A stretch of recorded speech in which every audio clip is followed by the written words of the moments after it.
Palestra de Joel Goldsmith, A Visão Espiritual, tape 28, parte 3, tradução de Rosilda Rocha. Quando, em eras passadas, vimos grandes corporações e grandes sindicatos se voltarem para enviar um indivíduo para orar, para conciliar suas diferenças. Porém, isso está acontecendo agora, está acontecendo nessa era.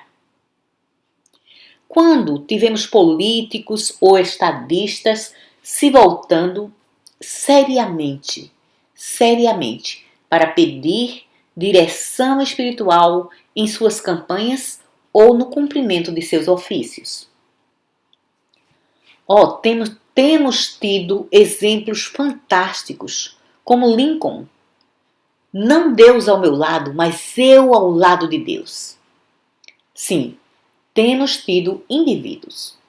Porém, pense como isso tem sido multiplicado. Agora vemos que pessoas em todos os caminhos da vida, todas as estações da vida, estão se voltando seriamente para a ideia de Deus. Agora, isso não está sempre claro, porque, infelizmente, na abordagem mental e psicológica, as pessoas ainda temem usar a palavra Deus. Elas ainda acreditam que o mundo não quer ouvir a palavra Deus ou oração. Ficariam surpresos ao ver quantas delas lhes diriam. Naturalmente, já me disseram várias vezes nessa última viagem. Estamos reescrevendo livros agora para deixar de fora a palavra Deus e oração, porque as pessoas se ressentem dessas palavras. Posso lhes mostrar uns poucos artigos que foram escritos recentemente que nunca contêm a palavra Deus ou oração neles, mesmo que sejam artigos religiosos escritos por pessoas religiosas para pessoas religiosas. Mas isso não é verdade. Não existe tal condição no mundo. A palavra Deus e a palavra oração não estão em descrédito. A palavra Deus ou a palavra oração, da forma que tem sido apresentada, não é muito respeitada no mundo. Porém, quando a palavra Deus é explicada, interpretada, quando a palavra Deus é apresentada em seu verdadeiro sentido, você não encontra nada mais bem-vindo do que a palavra Deus e junto dela a palavra oração. Em minhas viagens por esse país, e já cobri tudo desde a Califórnia até Nova York, indo e vindo, não encontrei sequer uma única pessoa em nossas audiências que me dissesse que se ressente do meu uso da palavra Deus ou oração. Pelo contrário, a quantidade de pessoas que vieram a mim e disseram: eu amo a forma como você coloca essa palavra Deus, como se tivesse verdadeiramente um significado real para você. E realmente tem. Vocês sabem disso. Realmente tem, porque Deus é a palavra mágica. Deus é a palavra paramágica. Mas Deus deve ser entendido. A natureza de Deus precisa ser compreendida de forma que possamos soltar essas velhas conotações e parar com esse tipo de ó Deus, salve meu filho, ó Deus, me envie pão. Quando soltamos esse sentido de Deus e chegamos a uma percepção da natureza de Deus como amor, como lei, como amor infinito e lei infinita, que mundo diferente se abre, que Deus diferente aparece, que sentido diferente de oração surge. Eu amo essa coisa sobre oração, o santo silêncio da oração. Nesse silêncio santo, as palavras desaparecem. É uma coisa estranha. Porém, nas classes, podemos falar e falar e falar sobre isso. Mas você sabe que fora da classe não pode fazer isso. Não é alguma coisa que você diz, é algo que sente e nunca quer falar a ninguém sobre isso. Nunca quer discutir isso com ninguém, a menos que encontre uma pessoa aqui ou ali tão faminta quanto você. E então pode se sentar por horas e horas e horas. E a palavra Deus e a palavra oração começam a fluir e fluir e fluir. Porém, de outra forma, para mim, parece que é quase um sacrilégio falar sobre Deus, falar sobre oração para aqueles que não têm nenhum conceito ou ideia sobre ele. Agora temos a pergunta. Poderia, por favor, explicar a irrealidade da morte e sobre a vida eterna? Eu amo falar sobre isso. Não tem nada que eu ame mais do que o assunto da vida eterna e o assunto da morte. Exceto que existem essas palavras Deus e oração. Amo essas palavras Deus e oração. Se você olhar para fora, para esse mundo, o assunto da morte é muito fácil. Todos que nasceram devem morrer. Todas as coisas que nascem devem morrer. Tudo que tem um começo deve ter um fim. Como sabemos disso? Através da evidência de nossos sentidos. Da mesma forma que sabemos que os trilhos se juntam à distância, da mesma forma que pensamos que o céu está sentado sobre a montanha, da mesma forma que pensamos haver água num deserto totalmente seco. É assim que sabemos que tudo que vive deve morrer, através dos mesmos sentidos que nos iludem, através dos mesmos sentidos que nos enganam em cada forma.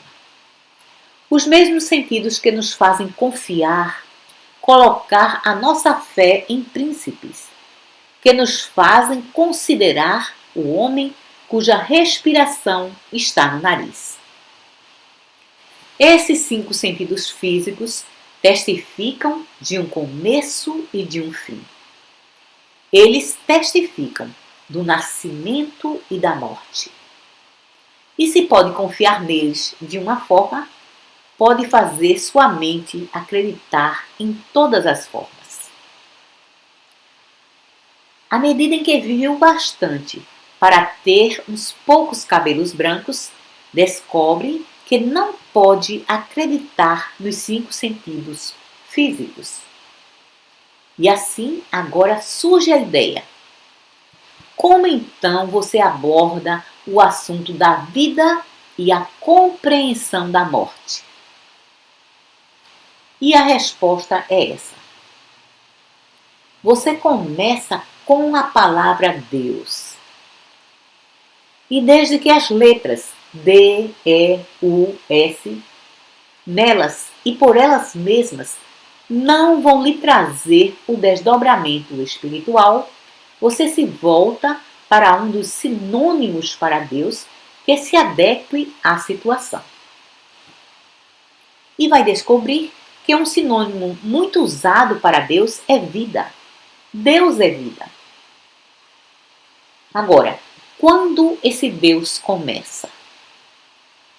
E quando esse Deus termina? Aqui você tem uma história sobre vida eterna. Desde que Deus é vida, a vida não tem começo e a vida não tem fim. E onde nesse mundo inteiro de vida você encontraria a morte? Onde, na completa compreensão de Deus como imortalidade, poderia você encontrar vida mortal? Estão seguindo isso? Conseguem ver esse ponto? Se Deus é vida, Se Deus é imortal, é a vida mortal? Não. Porém, por outro lado, desde que aceitamos Deus como vida, Deus como imortalidade e Deus como infinidade, existe mais do que uma vida? Deus é vida infinita. Existe uma vida além dessa? Não. Muito bem. Deus sendo vida infinita, não pode haver vida que tenha começado ou terminado. Agora chegamos a um ponto de compreensão em nossa experiência individual. Por que nascemos e por que morremos? Por causa da aceitação de uma vida que não seja a vida de Deus. Isso é tudo. É simplesmente isso. Declare, compreenda que Deus é a nossa única vida e você abandona toda a possibilidade de morrer. Até mesmo abandona a possibilidade de velhice, fraqueza. Todas as discórdias da experiência humana podem ser resumidas nisso, um sentido de separação de Deus.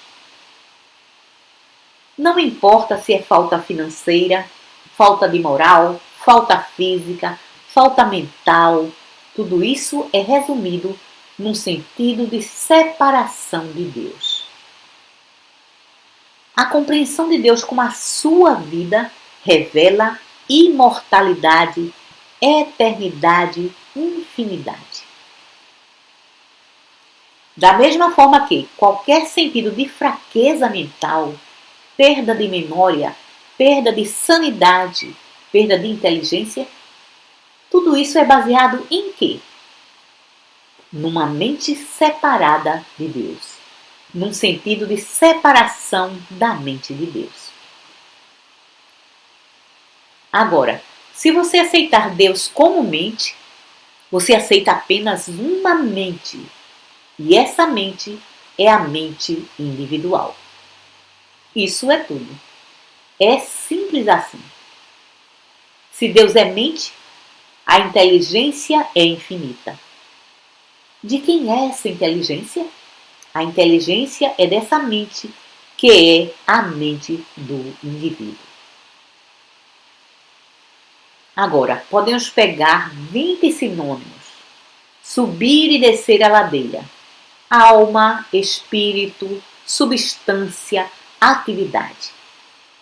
E vai descobrir a mesma coisa, que se primeiro que tudo puder entrar em concordância dentro de si mesmo, de que só existe um, e esse um é Deus, então esse um se torna essa vida, mente, alma, espírito, o ser do indivíduo, e ele se torna perfeito.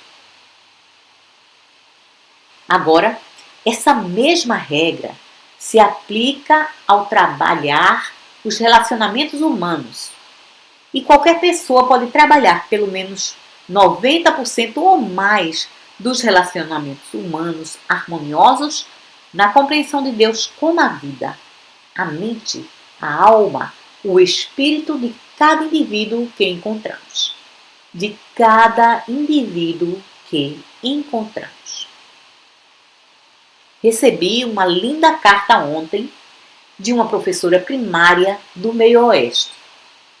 E ela está me falando sobre a maravilhosa mudança em sua classe desde que aceitou a ideia de que os alunos não tinham mentes próprias com marcas psicológicas do passado, e lares diferentes, e famílias diferentes, e ambientes diferentes, e circunstâncias diferentes.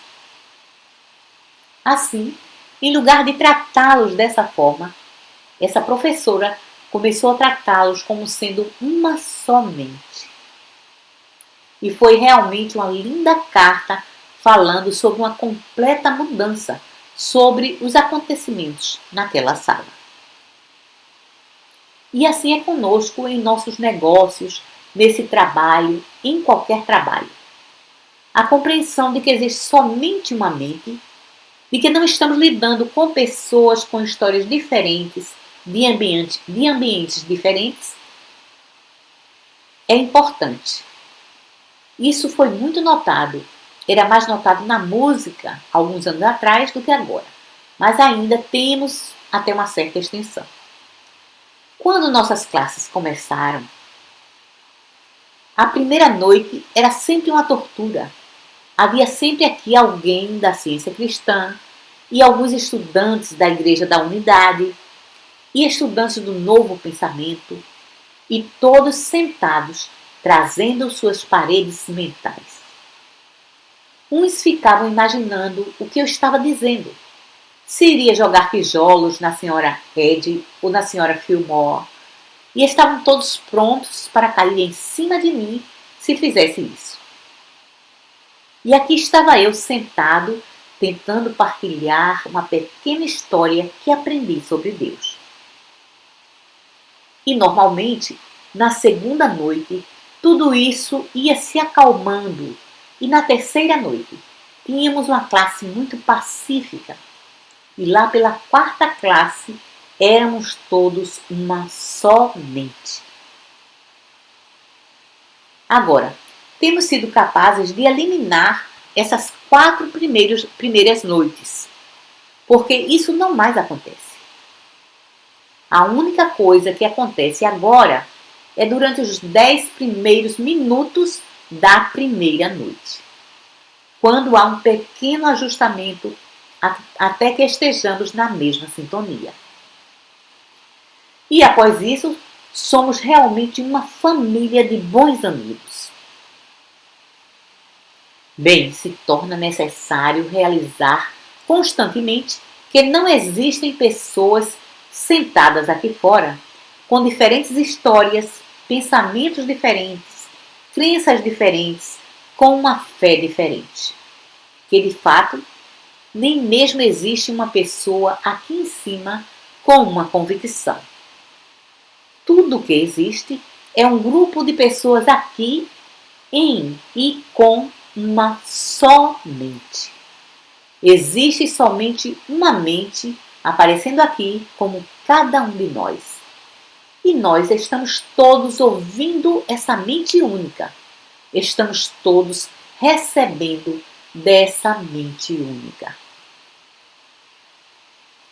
Aqueles de vocês que têm estado nesse trabalho por vários anos e têm observado o surgimento dos livros Amor e Gratidão, o Salmo 23, Consciência se desdobrando e o Mestre fala, certamente devem saber que eu estava ouvindo, ao mesmo tempo, a mesma coisa que vocês estavam ouvindo.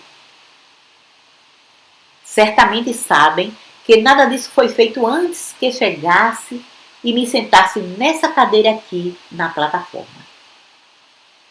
Vocês testemunharam isso muitas vezes.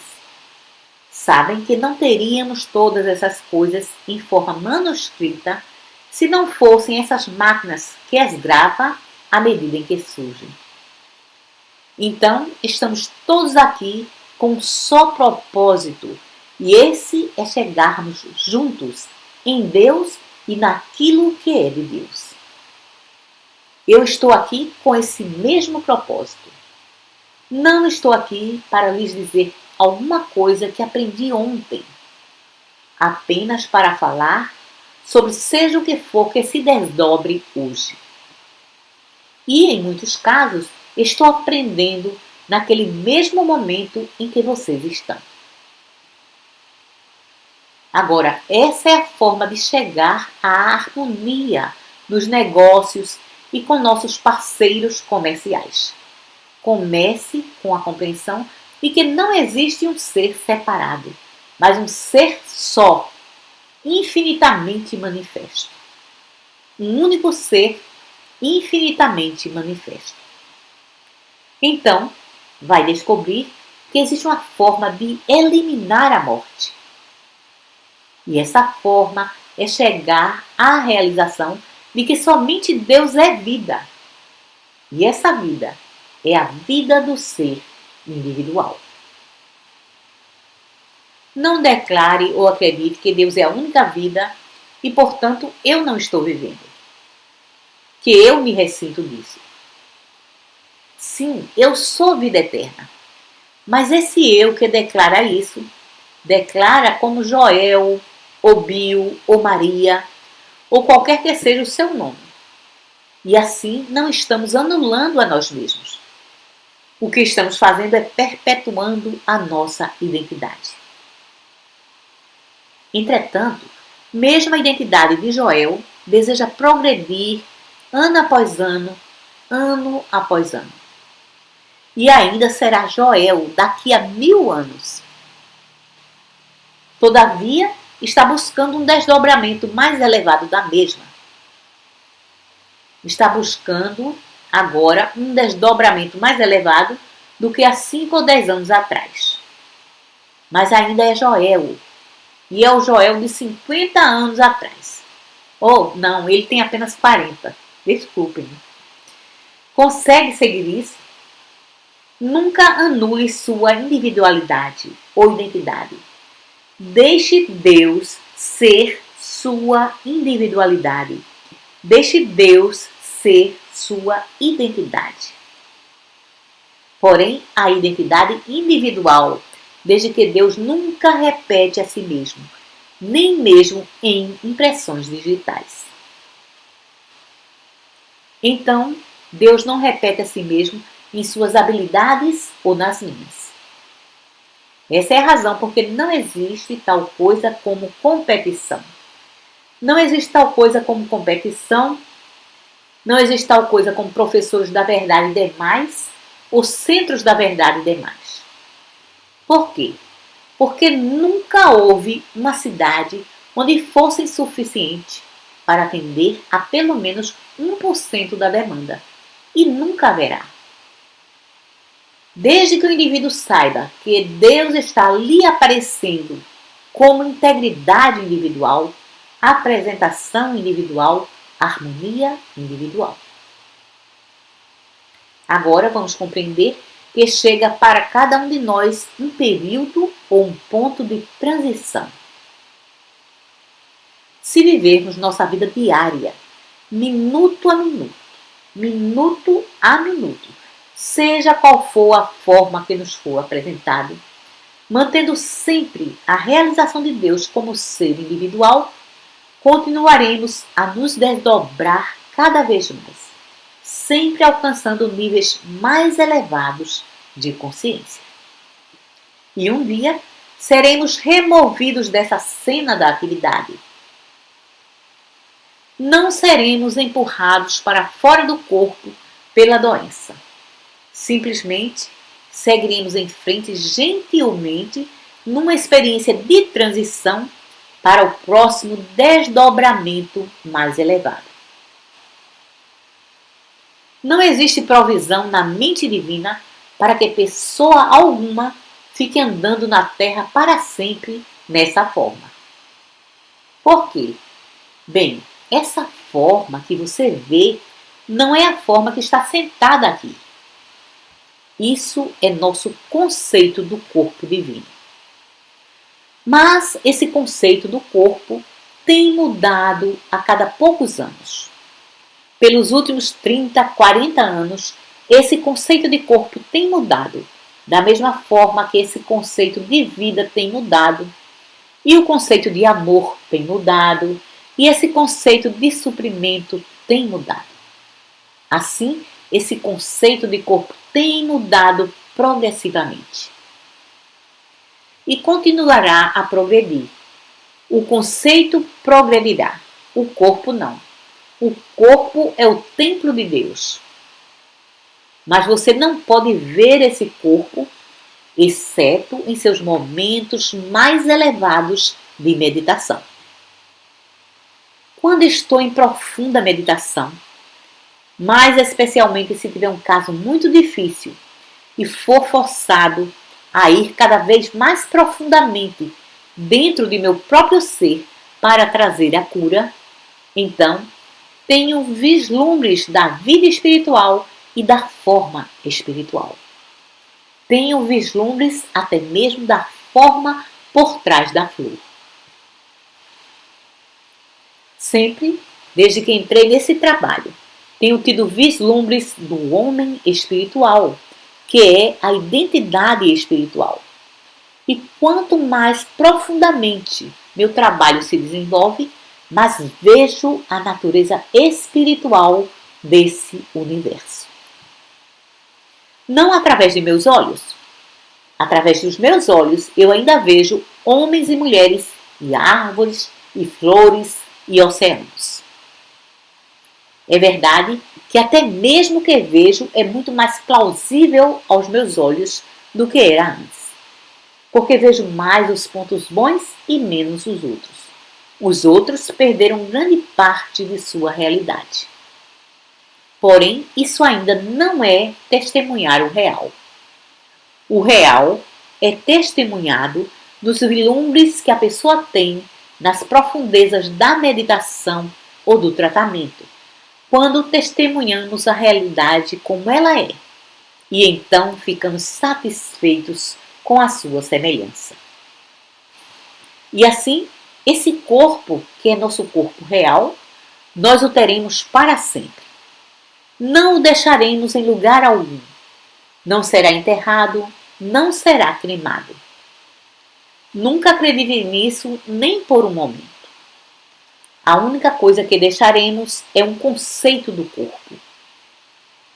E da mesma forma que saímos de nosso corpo de criança e de nosso corpo de jovem para a maturidade, dessa mesma forma sairemos do sentido mortal do corpo para a demonstração e realização do corpo espiritual.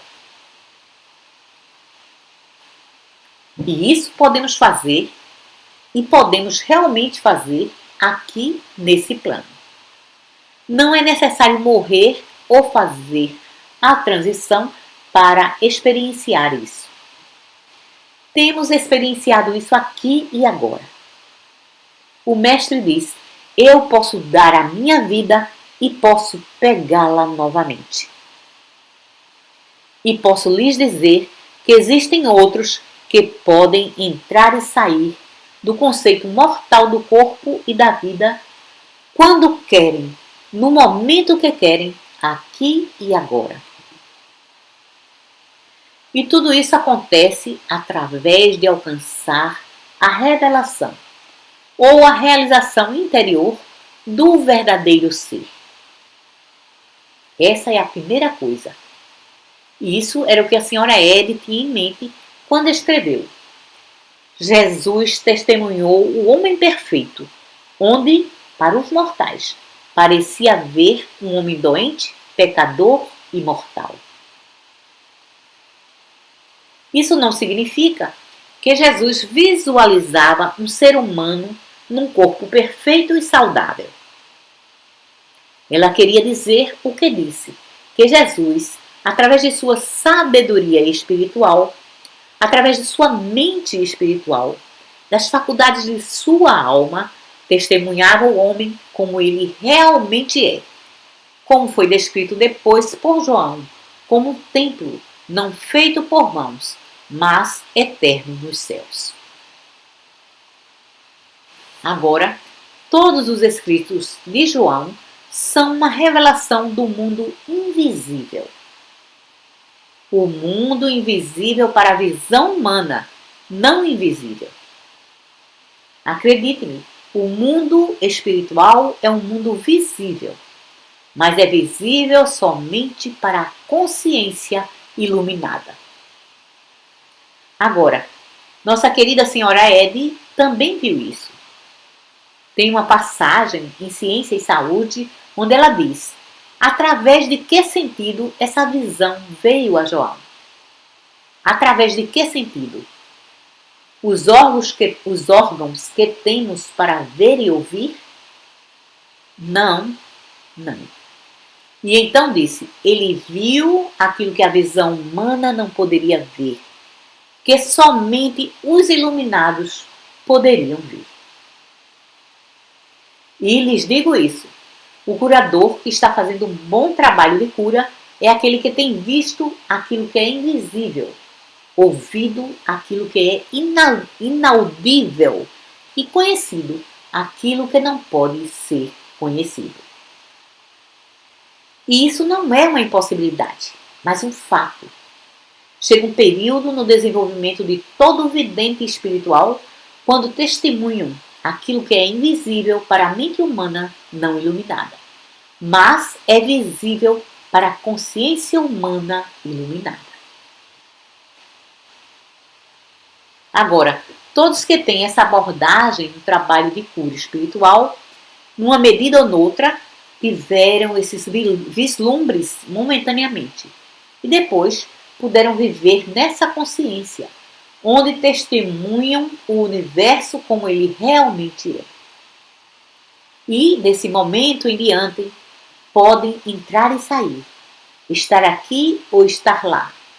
Tudo isso está dentro do reino das faculdades espirituais, uma vez que a consciência humana tenha sido iluminada ao grau de terem essa visão interior. Agora temos experiências, umas poucas delas nos tempos modernos. Uma delas é de Bicknell Young e a outra de Brown Landon. Pessoas que num certo período de suas experiências partiram e, para nossos sentidos, deixaram o corpo humano para ser enterrado ou descartado. Mas, na realidade, isso não aconteceu para o sentido delas. Elas sabiam o que estavam fazendo. Chegaram a esse período onde sabiam que o trabalho delas estava completo e que havia um trabalho maior à frente, e então partiram. Para nossos sentidos, deixaram corpos, mas sabiam que há muito tempo haviam ultrapassado o conceito mortal do corpo, e assim não os viam ou sabiam que não os tinham mais. Somente as pessoas aqui fora, que ainda estavam vendo através de olhos mortais, viam corpos mortais. Porém, elas mesmas os haviam largado muito antes desse período que chamamos de transição, da mesma forma que os curadores, algumas vezes, têm a visão da cura de seus pacientes enquanto a doença está ainda aparente no corpo. O curador soltou a doença. O curador soltou o corpo doente. O curador não mais conhece tal coisa. Porém, o paciente, para seus sentidos, ainda mantém um corpo doente. E talvez leve um dia, uma semana ou um mês antes que possa dizer: "Ah, eu estou curado. Sim, eu sabia disso há um mês atrás."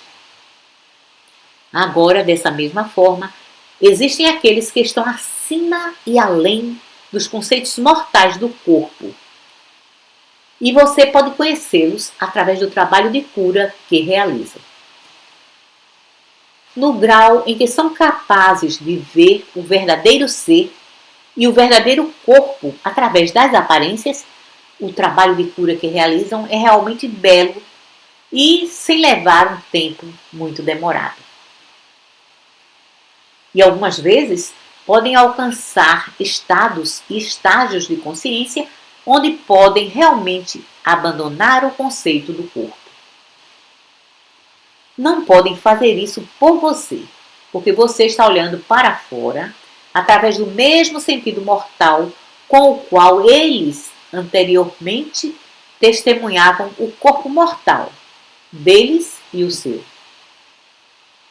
Porém, no grau em que tenham se elevado acima do sentido mortal do corpo deles e do seu, não estão mais presos ou em escravidão a esse conceito físico da forma.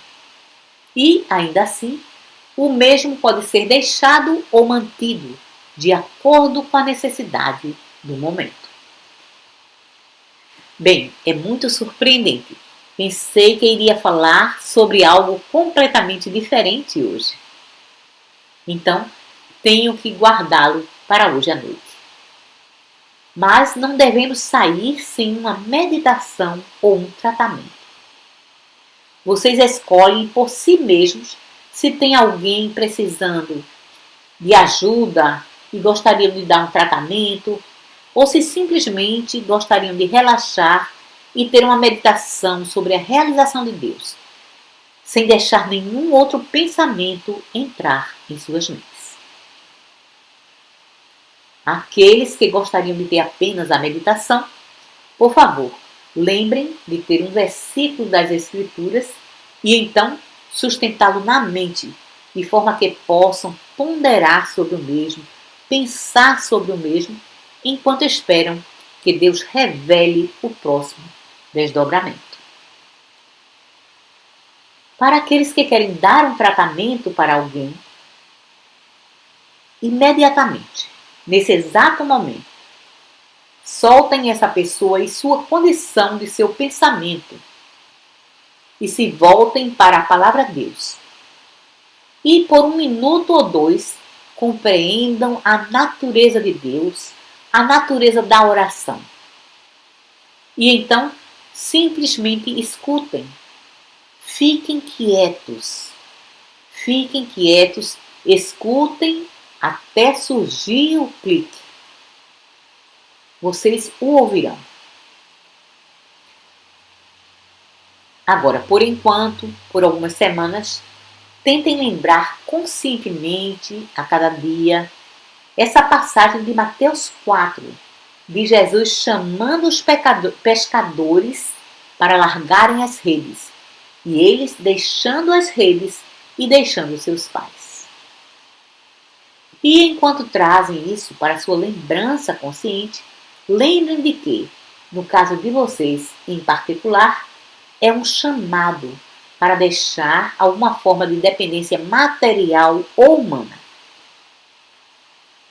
E vejam se não podem fazer essa transição gradualmente e soltar a si mesmos de alguma forma de dependência ou escravidão material.